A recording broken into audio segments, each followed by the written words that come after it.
The sound that jolted me upright wasn't the hum of the refrigerator. It was the slow, deliberate turn of my front door handle. Click. Pause.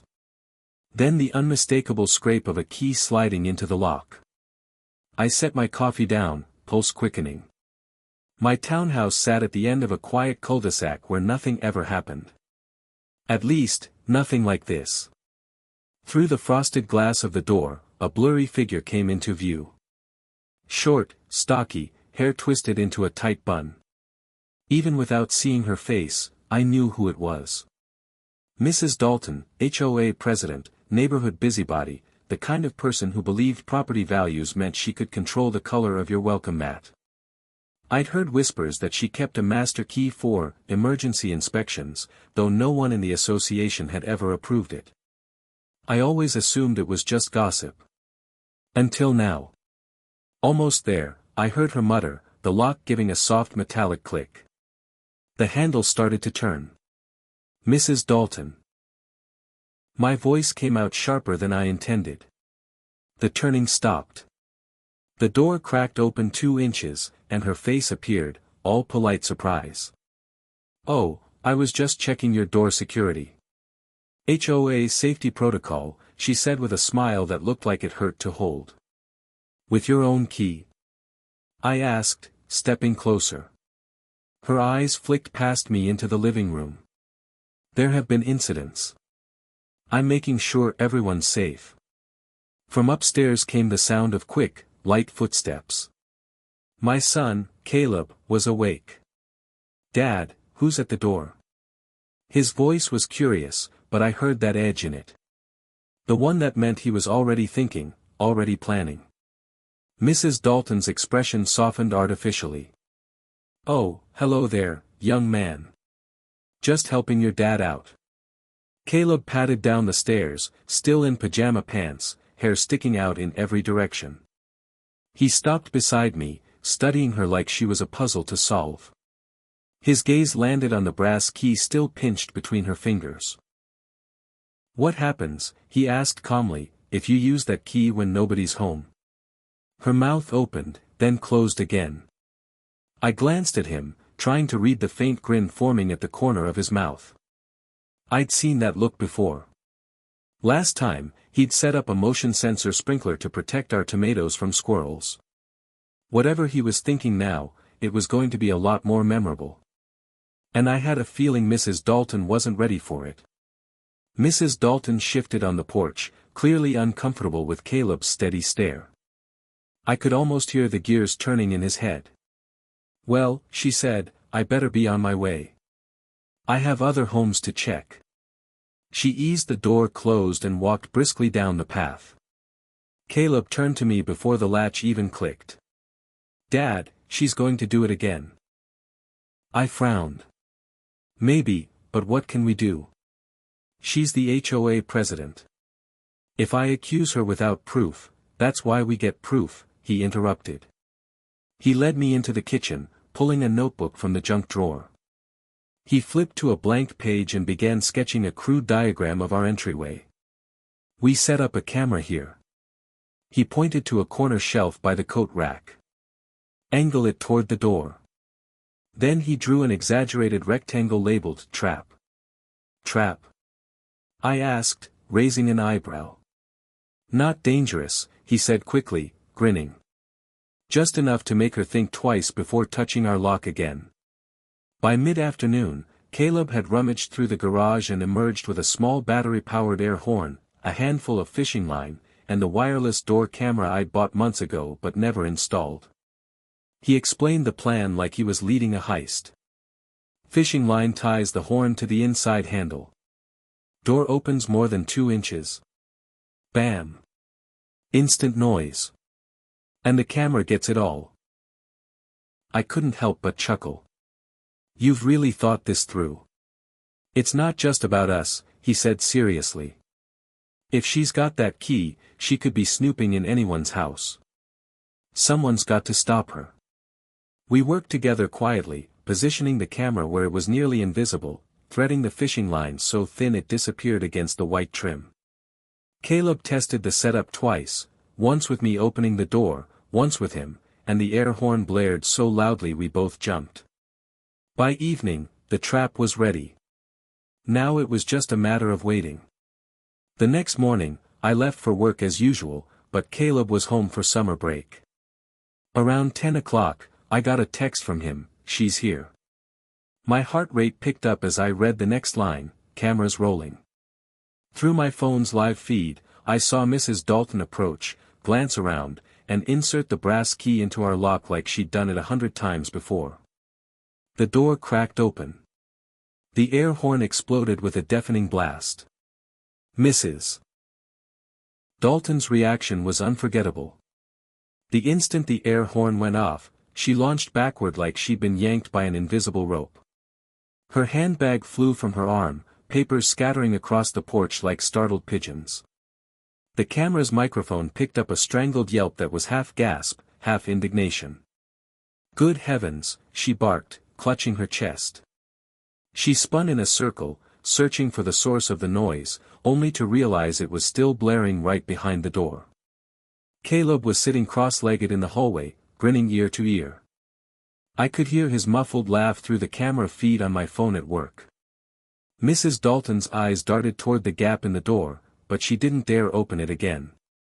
She straightened her blazer, scooped her belongings into her bag, and marched toward the street, only to stop short when Mr. Consincade, our next-door neighbor, appeared on his porch. "Everything all right, Karen?" he called, clearly suppressing a smirk. Her cheeks flushed pink. "Perfectly fine, thank you. Just startled by a malfunctioning door alarm." Caleb muted the horn remotely and leaned against the wall, waiting. She huffed and walked away, but not before glancing back over her shoulder at our front door like it had personally offended her. When I got home that afternoon, Caleb was practically vibrating with excitement. "You've got to see this," he said, pulling me straight to the laptop. The video was better than I'd imagined, crystal clear footage of Mrs. Dalton fumbling with the key, the split second her face registered the blaring sound, and the theatrical retreat. "She won't be able to spin this," I said. "It's undeniable proof she's been using that key." Caleb's eyes sparkled. "I was thinking, what if we send it to everyone on the HOA email list?" I hesitated. "That would be bold, risky, but also satisfying." "She's going to hate us," I said. "She's already snooping in people's houses," Caleb replied. "She's earned it." We decided to wait, at least until we were sure she wouldn't try again immediately. That night, I placed the camera footage on a secure drive and locked it away. But Mrs. Dalton didn't disappear. The next morning, I caught her standing on the sidewalk across from our house, phone in hand, pretending to scroll while sneaking glances at our door. Caleb watched from the upstairs window. "She's planning something," he murmured. He wasn't wrong, and the look on her face told me whatever she was planning, it wasn't going to be pleasant. The next morning was unusually quiet. No barking dogs, no lawnmowers, just the hum of cicadas in the summer heat. Caleb was posted at his favorite lookout spot by the upstairs window, cereal bowl in hand. "She's back," he whispered, like a spy reporting enemy movement. Mrs. Dalton stood on the sidewalk again, but this time she wasn't alone. Beside her was Mr. Briggs, the HOA's vice president, a man who treated bylaws like scripture. He carried a clipboard, flipping through papers with exaggerated authority. "They're casing the place," Caleb said, eyes narrowing. I stepped outside to collect the mail, pretending not to notice them. That's when I spotted it, Mrs. Dalton subtly pointing at my front lawn, gesturing toward the shrubs by the porch. Mr. Briggs scribbled something down. When I headed back inside, Caleb was already at the door. "She's trying to get you on a violation so she can fine you." Classic Karen move. I sighed. "We're going to need more than just that air horn video." Caleb grinned. "Good thing I installed another camera." Apparently, while I'd been at work yesterday, he'd mounted a second camera, disguised as a birdhouse, on the porch. It captured not just the front door but also the yard, driveway, and sidewalk, perfect for watching our new inspection team. At noon, the feed showed Mrs. Dalton and Mr. Briggs walking right up to our door while I was out. She didn't try the key this time. Instead, she bent down and placed something under the doormat. "What is that?" I asked, leaning closer to the screen. Caleb zoomed in. "Looks like a notice." "No, wait, Dad. It's a warning citation." She planted it without even knocking. When I returned home, the folded paper was exactly what Caleb had said, a $75 fine for unapproved decorative elements in front landscaping. The decorative element in question. The very birdhouse camera she didn't realize was watching her. Caleb's grin was pure mischief. She just roped herself into a corner. "We've got her planting evidence." That night, we clipped the footage and paired it with the master key video. The result was damning: 2 days, 2 different oversteps, both caught on camera. We sent it to the HOA board first, Caleb's idea, so she couldn't spin the story before they saw it. I agreed. We drafted an email with the subject line, "Security Concerns, Unauthorized Actions by HOA President," and attached both videos. The next morning, Mrs. Dalton's car was gone. By afternoon, rumors were already buzzing through the neighborhood. And by evening, we got the email reply that would change everything. The HOA meeting that Thursday night was standing room only. Word had spread fast, faster than Mrs. Dalton probably imagined possible. Neighbors clustered in small groups, whispering like we were all about to witness a courtroom drama. Caleb and I sat near the back. He had the video clips queued on his tablet, ready to connect to the projector if needed. Mrs. Dalton entered with her chin high, but her eyes flicked nervously toward the crowd. Mr. Briggs trailed behind, looking less confident than usual. "Let's call this meeting to order," Mrs. Dalton began, her voice crisp. "First on the agenda, point of order," Mr. Consincade interrupted from the front row. "Before any agenda, there's a matter of security violations that needs addressing." All eyes turned toward us. Caleb stood, walking to the front with the quiet assurance of someone twice his age. "I have 2 short videos I think everyone should see," he said. The projector lit up. First clip, Mrs. Dalton using her brass key on our lock, the air horn blast, her startled leap backward. A few gasps, a few chuckles rippled through the room. Second clip, Mrs. Dalton sliding the citation under our doormat while thinking no one was watching. This time, the reaction was sharper, murmurs of disapproval, crossed arms, shaking heads. When the screen went dark, Caleb stepped aside. "These aren't just about us," he said. "If she did this to one house, she could do it to anyone." Mrs. Dalton rose slowly. "These videos are misleading."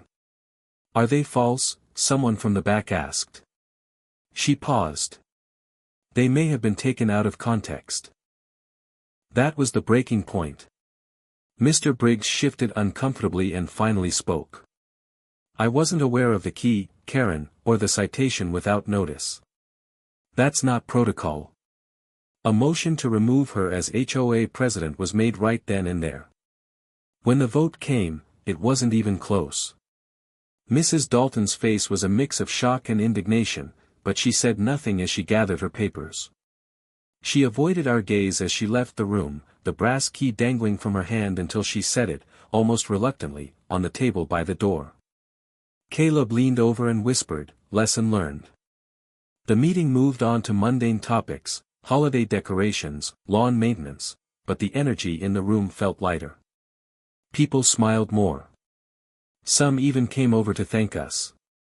Later, as we walked home under the glow of the streetlights, Caleb asked, "Do you think she'll try anything again?" I shook my head. "Not with the whole neighborhood watching." He grinned. "Then I guess the air horn's going into retirement." But knowing Caleb, I kept it handy just in case.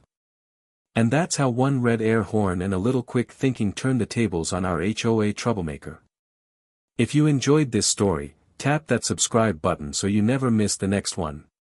Smash the like if you think we handled Karen the right way, and tell me in the comments, What's the craziest neighbor story you've ever heard?